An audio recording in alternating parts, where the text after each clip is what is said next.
everyone, and welcome to our latest soldering video, and yeah, thanks for tuning in as always.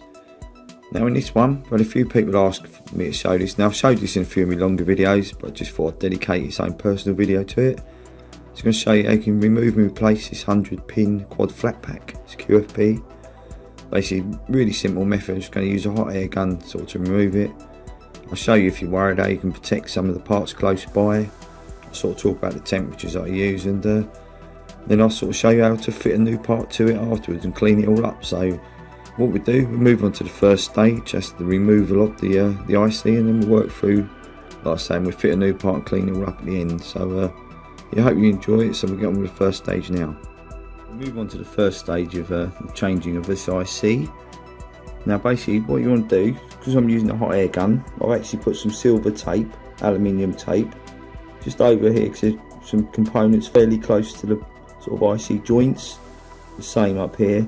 These ones down here are probably far enough away to not protect them, but that's aluminium tape's basically going to protect them components underneath. Some people use Kapton tape for doing that, but I find the heat can go through Kapton tape and the components can still shift. So I've got a slight part of them components sticking out there, but there's enough protection there to sort of stop them moving. So yeah, it's just something I do. You sort of get to know when you need to protect things, but yeah, aluminium tape's easily available from sort of RS, Farnell, etc. It's a company called 3M's, that's sort of yeah, the brand that I use. So basically what we do, I've already pre-fluxed around the IC, sort of all around all four rows. Basically I've got my hot air station set to about 400 degrees Celsius. Got the air on it about 80. I use a quick 861DA station. It's a very good station, but there's lots of different hot air stations out there, all really good. So yeah, just choose the one you like. So anyway, we'll get on with the removal. So you will hear some air noise from this, because yeah, the air on this station is quite loud. But it's a really good station. Sort of strongly advise you, if you're looking for a decent one. It's not a budget one, sort of next step up, but yeah, really good station. So anyway, when you're using a hot air gun, don't concentrate on one area to start with, just circle the area, put a bit of heat into the whole area. This one will take a fair while because there's 100 pins, so you've got to sort of get desoldered. And just be patient, don't try and lift it off too early, so obviously that's can be pretty fatal, just to pull a few pads off. So yeah, just be patient and you will eventually get this off sort of fine. So just keep circling the area, putting some heat into all four sides. This hot air gun comes with a few different nozzles, so sort of choose the one that's appropriate for the component to be removed.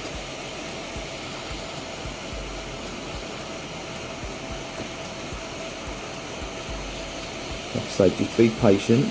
Soon sort of put my tweezers in place, and hopefully the component should lift off. Well, I'm just going to put my tweezers on the corners. Just keep circling all four sides.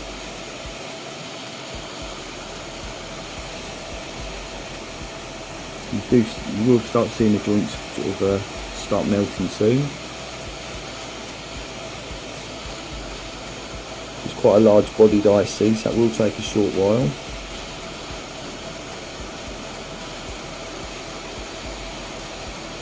There we go, that's got it. So we lifted that off. As you can see, all the pads are all perfectly still there. So all you got to do now, we'll get some solder braid, we'll get them cleaned off, and then I like to sort of clean the area totally up. Some people might drop the new IC on to start with, using sort of some of the solder that's on there, but I like to clean the whole area up, basically start afresh. So basically I'll get this all sort of braided off, and then we'll sort of get on with the fitting of the new one. So what I've done so far, I've just quickly cleaned some of the burnt flux off that was underneath the IC body. And yeah, basically all the components around the outside are fine. I'll spin this around in a minute so you can see them all. So what I'm going to do now is basically solder braid some of the solder off. Now a lot of people would leave this on, but I like to take it back to the start, get sort of flat pads, and when you put the new IC on, it sits dead flush. Then you can basically start soldering it from scratch. So this is what I like to do, basically take it all off, start from scratch, and you get a lovely flat IC. So what I'll always do, add some external flux again to these joints. Just run a quick bead of flux up the row you're concentrating on. Now, a great tip here is dip your solder braid into some flux. Basically going to aid the solder going up the braid and just makes braid so much better. It's a great tip, one of the best that I've sort of learned. Yeah, always add some basically sort of flux to your braid and your braid becomes great. So yeah, basically I've tinned my iron with a slight bit of solder, so just basically put it on the joint at the end, just run it along the row, run it slowly, just taking all that solder off the whole row. You're going to get a lovely flat row of sort of pads there. So yes, it's just something I like to do, get the solder all the way down to basically get a lovely flat IC. What we'll do, just turn it around, just do one more row. Just concentrate on this row up here. Just get the focus slightly better. Right, so we do, gain external flux right along the row.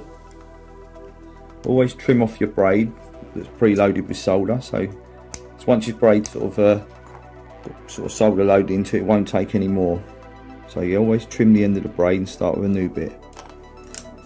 So again, just tin my iron with a small amount of solder, put it onto the end pad, and away we go. You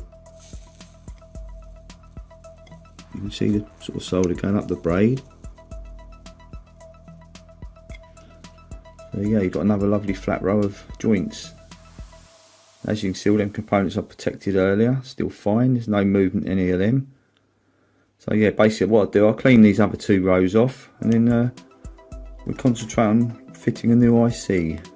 Right, so move on to the soldering stage. Now what I've done, I've sort of pre-lined the component up onto its pads. I've double checked the polarity, so that's one thing. Before you take the old one off, make sure you've got the polarity sort of logged down somewhere. Now I've already pre-fluxed this side of the joints here. So what I'm going to do now, I'm just going to tack one of them pads in place. I've tacked one back on the sort of around the other side. So as long as you've got 2 or 3 sides tacked on in sort of 1 or 2 places, that's going to hold your IC in position. So basically I'll just sort of any pad along this side, just say sort of go down there, just tack that one on. So basically now you're ready to just do the whole sort of row. I've already pre-fluxed this side. The flux I use has actually become discontinued, so I used to talk about the flux quite a lot, but there's no point now, still looking for a new one. Anyway, what I'm going to do now is just go down the whole side, one at a time, how I do it, one joint at a time.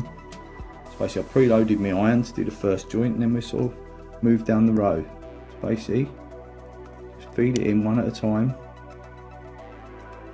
I've got 0.25 solder, it's leaded solder. I've got my iron set to about 340 degrees. I'm just going down one at a time, you can feed it in. I'll try and get some of this 0.25 solder. It's the best thing for when you've got fine pitch ICs.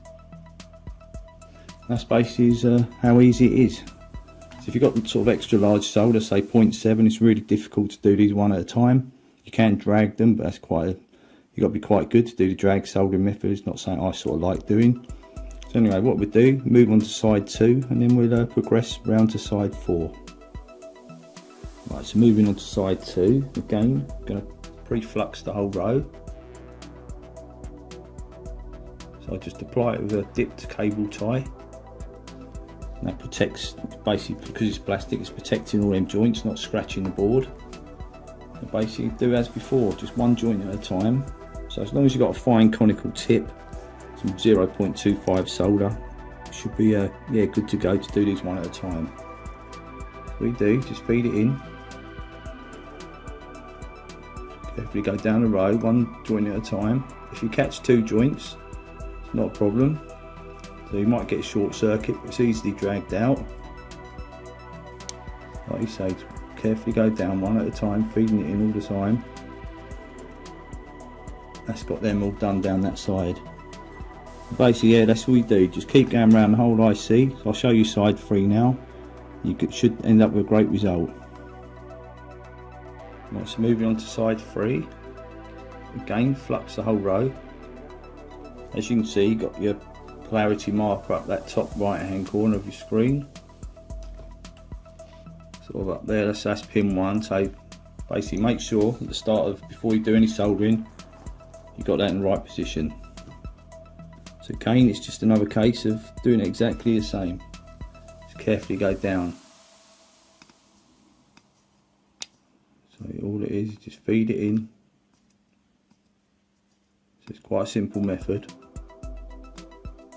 So if you catch 2 joints, not such a bad thing, as long as they don't short together. So you can see all the components down this corner, the ones I protected earlier with the tape. So all these joints, ones I protected underneath this aluminium tape earlier on, so they've all come out really good. So anyway, so that's side 3 done. Now we'll just move on to side 4. Finally move on to side 4. Again, get your external flux added right down the row. And basically, yeah, get soldering one at a time, like I've done on the other 3 sides. So it's quite a sort of quick process, doing it joint by joint. It doesn't take as long as people may imagine. Main thing is, say 0.25 solder. That's the key. So in we go, one at a time.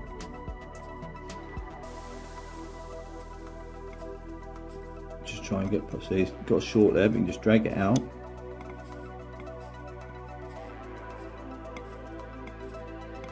Catch 2 joints, it's not a problem.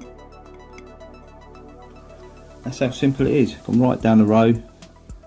Say if you get a short circuit, like I've got sort of about there, basically get your iron on it, just drag it outwards. Just if it won't come, just get a bit of solder braid and sort of wick it out. So anyway, that's all 4 sides done, all 100 pins. Really quick, basically. So what I do, I'll clean this up. I'm going to clean it with Ultra Sol cleaning fluid, but I'll sort of do that off camera. I've showed other videos on how I clean on my boards. So what I do, I clean it up, like I say, I'll put a few photos up, and in the description I'll put a couple of temperatures up that I used, etc.